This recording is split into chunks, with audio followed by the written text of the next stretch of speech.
Caríssimo Padre Agnello, meu vigário, meu sirineu que ajuda a carregar a cruz. Verdade. Santo Antônio de Pádua disse uma certa vez numa ordenação que aquele que é ordenado sacerdote é ordenado para suportar ou carregar a cruz com Cristo. Então, se temos na paróquia um cooperador, é aquele que comigo suporta a cruz de Cristo. Muito obrigado, Padre Agnello. Caríssimo diácono José Menezes, que tanto zelo tem demonstrado nos colocar a serviço nesta comunidade. Deus os abençoe grandemente por seu serviço. Meus filhos, hoje celebramos a solenidade do Santíssimo Corpo e Sangue de Cristo. Acredito que no passado os párocos devem ter recordado o porquê dessa celebração no dia de hoje. Permitam-me relembrar, ou melhor, recordar, trazer de novo ao coração o porquê nós celebramos hoje o corpo e o sangue de Cristo. A Igreja nunca duvidou de que Nosso Senhor está realmente presente nos sinais do sacramento, no pão e vinho, que uma vez dita sobre eles por um ministro que carrega consigo a sucessão, o poder da sucessão apostólica, dita sobre o pão e o vinho as mesmas palavras de Jesus, se torna de fato o seu corpo e o seu sangue, por fidelidade ao Evangelho, pela palavra do divino fundador em quem nós cremos fielmente. Não representa o corpo, é o corpo. Não representa o sangue, é o sangue. A Igreja nunca duvidou. Os primeiros que começaram a colocar em dúvida esta presença permanente do Senhor, nós bem já sabemos no século XVI o que aconteceu na revolta protestante. Mas a Igreja nunca duvidou desde o tempo apostólico. Porém, celebrar a presença de Jesus no Santíssimo Sacramento da Eucaristia com uma solenidade especial só veio nascer no século XIII esta festa. Era uma época em que as pessoas tinham um temor de Deus tão exagerado que aos poucos estavam perdendo o senso de que Nosso Senhor realmente estava ali presente no sacramento para nós, por mim e por você. É nesse contexto que o mosteiro agostiniano de Monte Cornillon, em Liège, na Bélgica, começa-se uma devoção à presença de Cristo na Eucaristia. E já naquele mosteiro se fomentava a fé e o modo de estar na presença do Senhor, não como quem está na presença de um juiz castigador, mas na presença do Redentor que salva. Neste mesmo mosteiro agostiniano de Monte Cornillon, viveu uma monja que é santa, que talvez vocês não conheçam. Ela é conhecida como Santa Juliana de Monte Cornillon ou Santa Juliana de Liège. Ela teve nos seus êxtases uma visão, às vezes, da igreja como se fosse um grande globo luminoso, como ela até descreveu, como a lua cheia. Porém, nessa lua cheia tinha uma faixa, um tipo de mancha que a atravessava. E Nosso Senhor fez ela entender que aquela mancha era uma festa que faltava para completar, digamos assim, a exultação da igreja diante de Deus que se revela e deseja estar entre nós através de sinais bem concretos.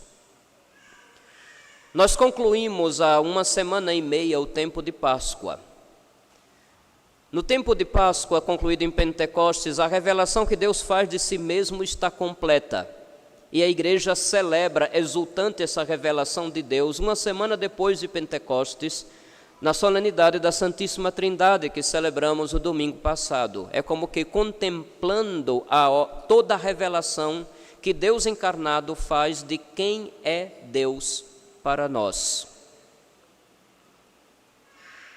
Porém, nunca é demais recordar que quando a gente fala dos mistérios do céu, de Deus, das verdades da fé, corremos um risco, porque nós somos humanos, nós não somos anjos. Os anjos é assim: Deus, por graça, comunica a inteligência de um anjo as verdades sobre ele. O anjo contempla, o anjo adora, o anjo louva a Deus. No nosso caso, não. Como é que o ser humano conhece qualquer coisa? Não é por inspiração meramente, é pelos sentidos, pelo ver, pelo ouvir, pelo sentir cheiro, sabor, pelo tatear. É pelos sentidos que nós conhecemos tudo à nossa volta, inclusive aquelas realidades que os olhos não veem. Alguém pode não ver o amor, mas alguém vê um sorriso, alguém sente o abraço, alguém percebe aquele cheiro gostoso que alguém por amor colocou sobre si ou sobre o ambiente. Quantos sinais sensíveis são necessários para demonstrar o quanto amamos? Não basta a palavra, não basta dizer eu te amo, são necessárias atitudes concretas que sejam perceptíveis. É justamente aí, nesse contexto de aprendizado, que Nosso Senhor, na última ceia, escolhe pão e vinho para instituí-los e separá-los como sinal do seu sacrifício, do seu banquete e da sua presença. Santa Juliana percebeu isso, propôs, inicialmente foi em Liège, na Bélgica, depois para todos os bispos foram aderindo e instituindo em suas próprias dioceses. É bom lembrar que naquela época a liturgia era o senso de fé da igreja, dos fiéis, que ia formulando o modo da igreja celebrar a sua liturgia. Não é como hoje, que tem um decreto lá de cima, com os textos já bonitinhos, com rubrica e tudo, e a gente tem que obedecer, porque já reconhecemos em tudo que temos hoje o que o Espírito Santo foi fazendo ao longo dos séculos na igreja. Portanto, hoje sim, devemos respeitar as normas litúrgicas como reconhecimento da ação do Espírito Santo ao longo do tempo. Mas naquele instante, ainda estávamos vivendo aquele tempo, segundo a palavra de Jesus, que quando prometeu o Espírito Santo havia dito: Ele vos conduzirá à plena verdade.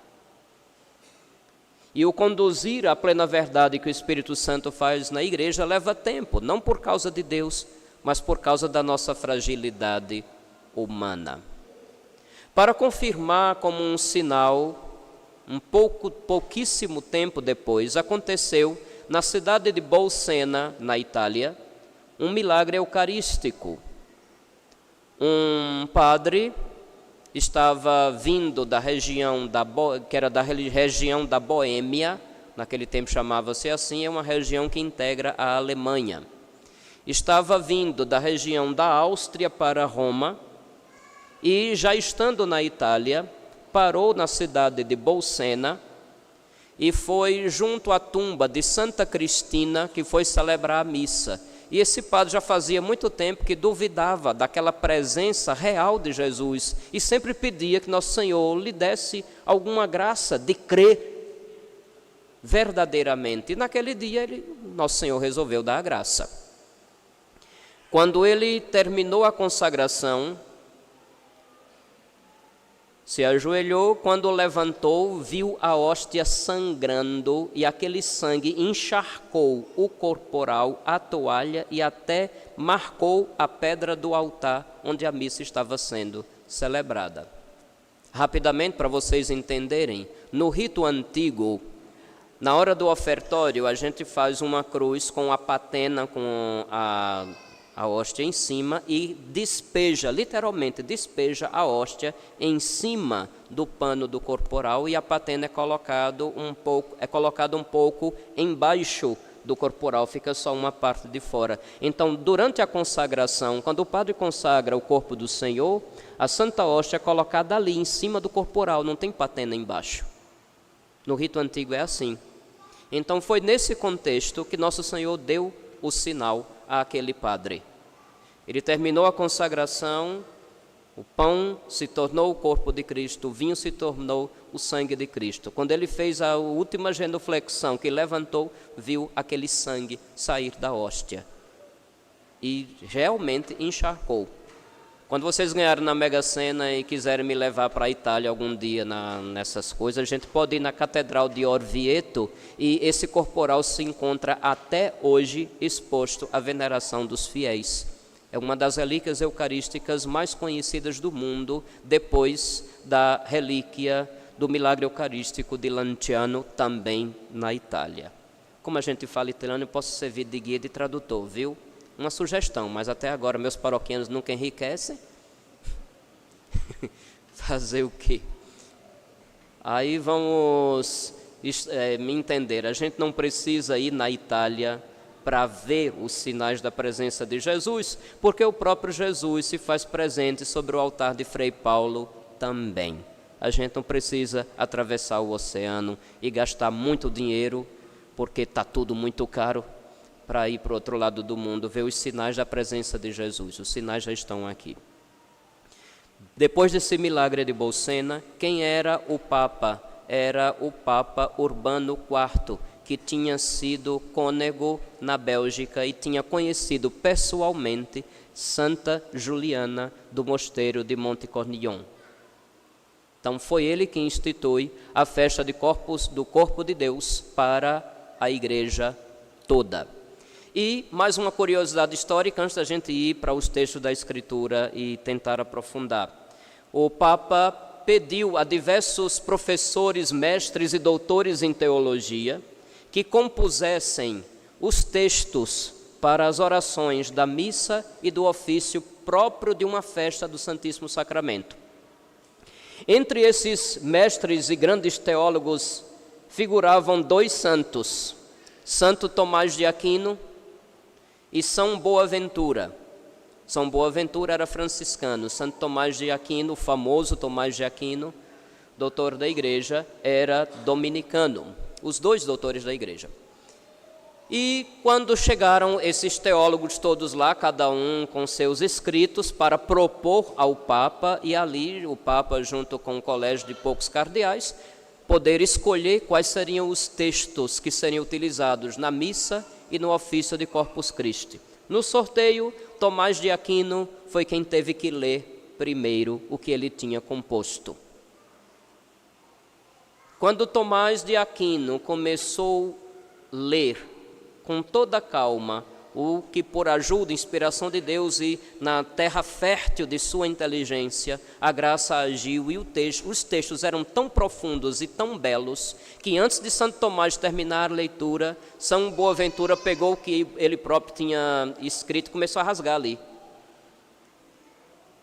Os outros teólogos que estavam ali, vendo o que Tomás de Aquino estava mostrando, Boaventura, que já tinha fama de santidade, estava rasgando o que ele próprio tinha feito, os outros ficaram com vergonha e começaram a rasgar também.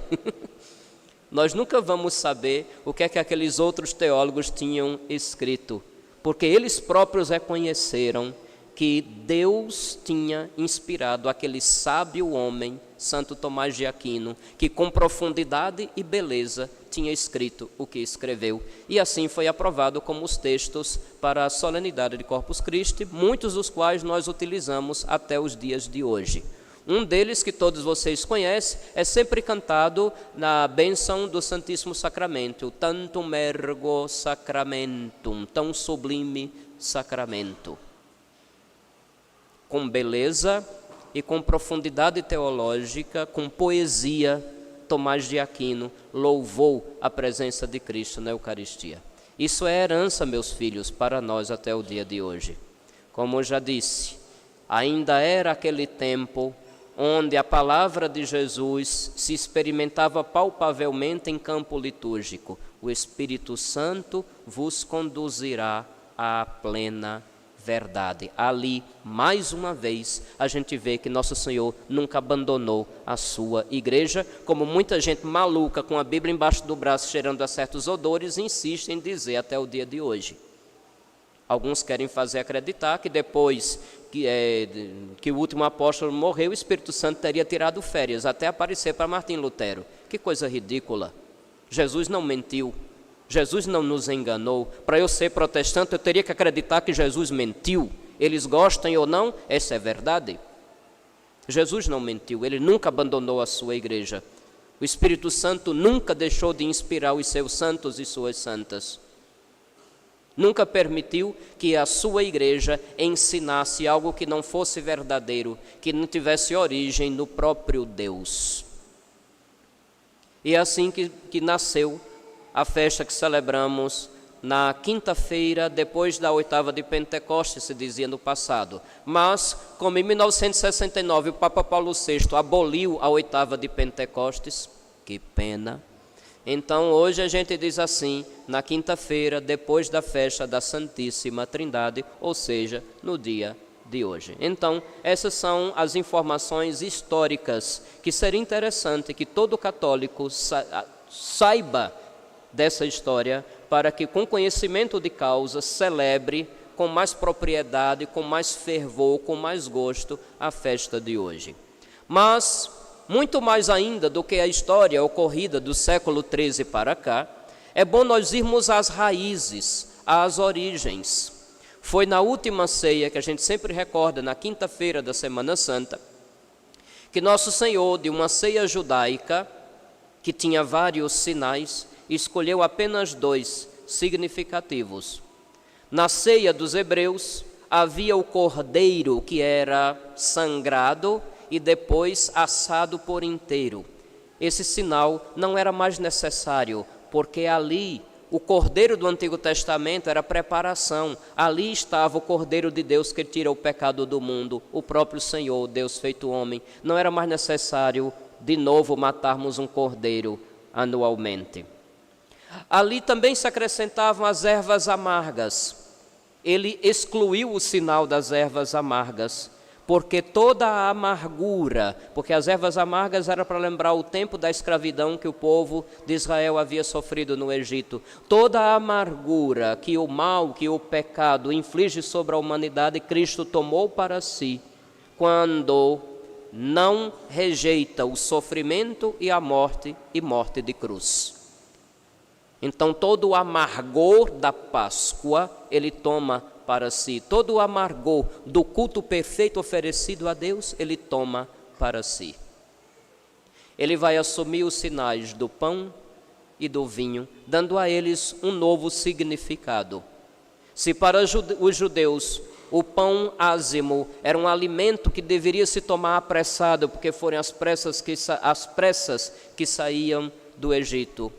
Se o vinho que os hebreus tomavam era um sinal simplesmente da alegria, de uma liberdade recebida como graça de Deus, no Novo Testamento, na última ceia, Nosso Senhor dá a esses sinais um novo significado. Diz palavras novas que até então nenhum hebreu tinha escutado. Tomai, comei, é o meu corpo dado por vós. Tomai e bebei, é o meu sangue derramado por vós, sangue da nova e definitiva aliança. E depois ainda dá uma ordem: façam isto em memória de mim. Memória, como já recordava na Semana Santa, não é lembrar o passado, é torná-lo presente, é eu viver agora aquele acontecimento que na história já passou, mas espiritualmente a memória nos faz estar ali, naquele instante, no pé da cruz, enquanto nosso Salvador dava o seu corpo, derramava o seu sangue. Ele escolheu esses sinais e os instituiu para nós. A Eucaristia foi esse o nome que foi tomado logo no tempo dos apóstolos, a ação de graças que damos a Deus. Esse é o significado da palavra Eucaristia, é da língua grega. A Eucaristia para nós é sacrifício, banquete e presença. Não podemos nos apegar a apenas uma dessas dimensões e excluir as outras duas. Alguns exageram tanto a ideia do sacrifício que chegam quase a excluir a dimensão de ser alimento, banquete, de ser presença. Outros exageram tanto a dimensão do banquete que excluem o fato de ser sacrifício e de ser presença. Outros que nunca vêm à Santa Missa e nunca comungam, excluem a realidade de sacrifício e de banquete e ficam só na presença. Parece que a Eucaristia é só o ostensório com uma coisinha branca lá dentro. Existem esses exageros hoje, nesse exato momento, dentro da nossa igreja, de pessoas que ainda não compreenderam o mistério deste augusto sacramento. Temos que entendê-lo em sua tríplice dimensão: sacrifício, banquete e presença, necessariamente unidos, sem excluir.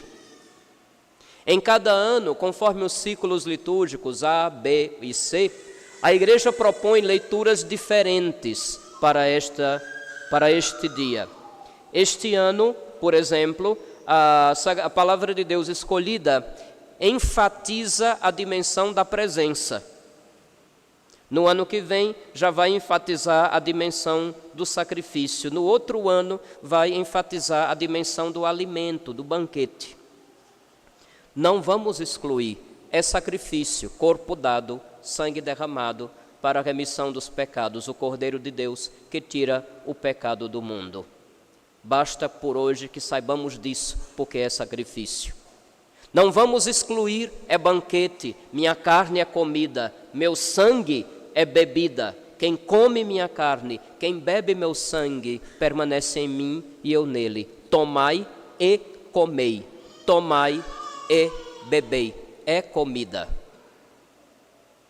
E é muito bonito que Santo Tomás, na Laudación, fez os versos que aqui no português do Brasil fica assim: eis o pão que os anjos comem, transformado em pão do homem, só os filhos o consomem, não será lançado aos cães. Para entender rapidamente a questão do banquete, basta recordar daquela parábola de Nosso Senhor, que prepara um banquete e manda os servos convidar os primeiros que estavam na lista, que rejeitaram o convite. E depois manda os servos saírem por todo o canto, convidar todos os que acharem. E depois que a sala está cheia, que o dono da casa vai passando, encontra alguém que não estava com o traje de festa, não estava preparado para aquele momento. São Paulo apóstolo, nosso padroeiro, na primeira carta aos Coríntios, falando das reais disposições para estarmos na ceia, no banquete eucarístico, ele nos faz uma advertência: quem come do pão sem distinguir o corpo de Cristo, que ali está o Senhor, come e bebe sua própria condenação. Então, meus filhos, não vamos exagerar uma dimensão excluindo as demais. As três dimensões precisam ser cridas, acolhidas, valorizadas, vividas. Na missa, que é sacrifício, na comunhão, que na missa é o banquete, e naquela presença do Senhor no sacrário, que se prolonga permanentemente. Enquanto permanecer ali a espécie do pão, nele estará o corpo do Senhor, estará o Senhor por completo, corpo e sangue, alma e divindade.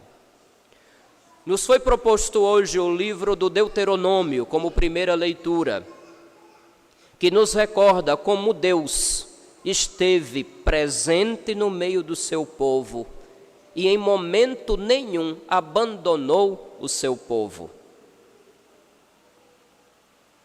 Eu fiquei sabendo até que o Padre Agnello hoje de manhã soltou a voz e cantou: o povo de Deus no deserto andava. É verdade, não foi? Quem estava aqui da missa? Fiquei sabendo. O povo é bom. Padre Agnello soltou a voz. Eu disse: que bom, graças a Deus. Mas é verdade. Isso nos recorda essa primeira leitura. Deus estava realmente no meio do seu povo. Nunca deixou. E por sinais sensíveis fez perceber constantemente a sua presença. Basta lembrar dos sinais da coluna de fogo pela noite, da coluna de nuvem, a tenda de reunião que se enchia da presença de Deus, o maná que foi dado, as codornizes que ele enviou quando o povo reclamou por carne, e a água que saiu da rocha quando o povo discutiu, duvidando da presença do Senhor, e ali ele matou a sede de um povo ingrato. Ele está presente, é o meu corpo, é o meu sangue, não é representação, não é mero simbolismo. Meu Deus, quem dera se todos nós tivéssemos uma fé real na presença real. A igreja precisaria ficar aberta noite e dia para o tanto de gente que viria se encontrar com seu Senhor. Se muitas vezes a igreja está vazia, claro, cada um tem suas obrigações, tem a sua vida diária e ordinária que tem que dar conta. Mas é triste quando a pessoa passa dias e dias e dias sem ter um tempo para estar com o seu Senhor, que neste sinal tão frágil quis estar no meio de nós. Quis de novo cumprir sua promessa: estarei entre vós todos os dias até o fim dos tempos. É a fé nesta presença do Senhor que no dia de hoje nós somos chamados a testemunhar nas ruas da nossa cidade. Nós não saímos com o Santíssimo Sacramento em procissão para nos exibir.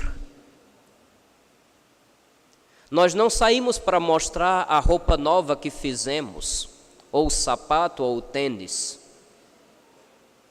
Nós não saímos para, enquanto caminhamos, colocar o papo em dia com quem vai ao lado. Nós saímos para que todos os outros que não creem como nós entendam que Deus está em nosso meio. É para isso que nós sairemos hoje. Fui claro ou estou falando grego? Da mesma forma como também entramos na igreja, na presença do Senhor, não na presença de qualquer um, como diria minha mãe, é Jesus, não é seu parceiro. Era assim que os mais velhos chamavam? Aqui também tem, que eu já escutei essa expressão. É Jesus, não é seu parceiro. Isso ela dizia quando estava vestindo a gente, criancinha, para ir à missa com ela.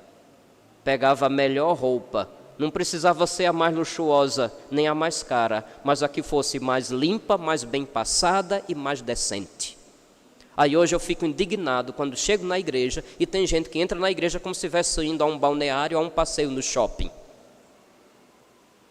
Quando eu reclamo que determinado tipo de vestimenta é inapropriado para a igreja, pode me chamar de chato se quiser, porque nessas horas eu vou ser chato, chatérrimo, elevado ao quadrado. Mas aqui é casa de Deus, é casa de oração, onde as atenções devem estar voltadas para Ele, não para o seu corte de cabelo, onde as atenções devem estar voltadas para Ele, não para os seus decotes mostrando metade do seio, metade da barriga e já metade das polpas das nádegas. Vou falar chique agora, né?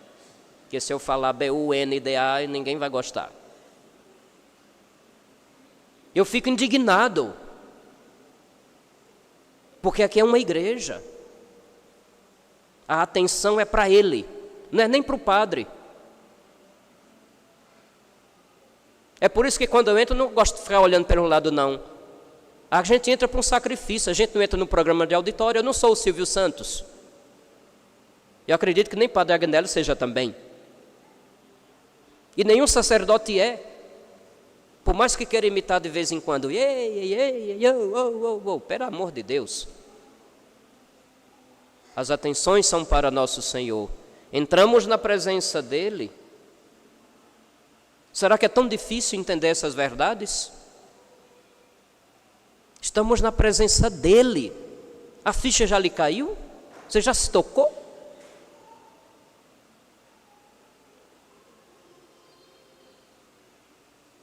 Uma vez, tinha um padre amigo meu que tinha uma paróquia na praia, numa determinada cidade, não foi em Aracaju não, numa determinada cidade que eu não vou dizer o nome, porque agora com missa transmitida, de repente alguém de lá pode estar vendo e vai querer conferir.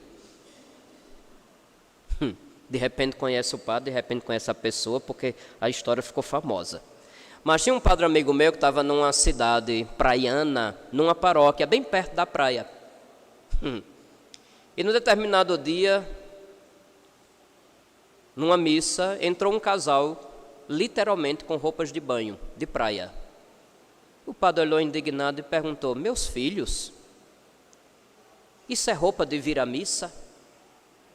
Aí eles, com a maior arrogância do mundo, disseram assim: não, eu disse, isso é roupa para vir na presença de Deus? Aí eles responderam assim: padre, quando Deus criou o ser humano, eles estavam nus. Aí o padre olhou para um lado e para o outro e disse: então tira a roupa. Ou tira a roupa ou você está mentindo, você não crê, só está querendo fechar com a nossa cara. Tira a roupa. Ou tira a roupa ou então sai. Já imaginou o espetáculo? Não, não imagine.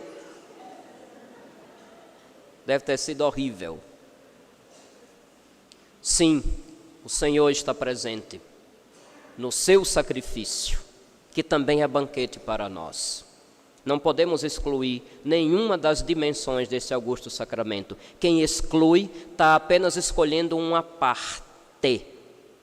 E é interessante, se eu não estou enganado, os outros que também estudaram teologia, me lembrem. Se eu não me engano, parece que quem fica somente com um pedaço é um herege, não é isso? Heresie, um nome assim, lá do grego. É o que escolhe apenas uma parte. Não fica bem escolher a parte. Venha à presença do Senhor. Venha como quem sabe que está indo para tomar parte de um sacrifício, que não é repetido, é apenas presentificado. Esta é a verdade católica. Se estiver pronto, não vá fazer como aquele que não estava pronto no banquete da parábola. Se perceber pronto, entre na fila, não deixe de participar do banquete. Afinal de contas, a carne dele é comida, o sangue dele é bebida. E quem quiser ter vida eterna tem que se alimentar dele. Participe do banquete. Mas não venha como quem vai pegar qualquer biscoito, igual alguns querem dizer por aí. Não é qualquer biscoito.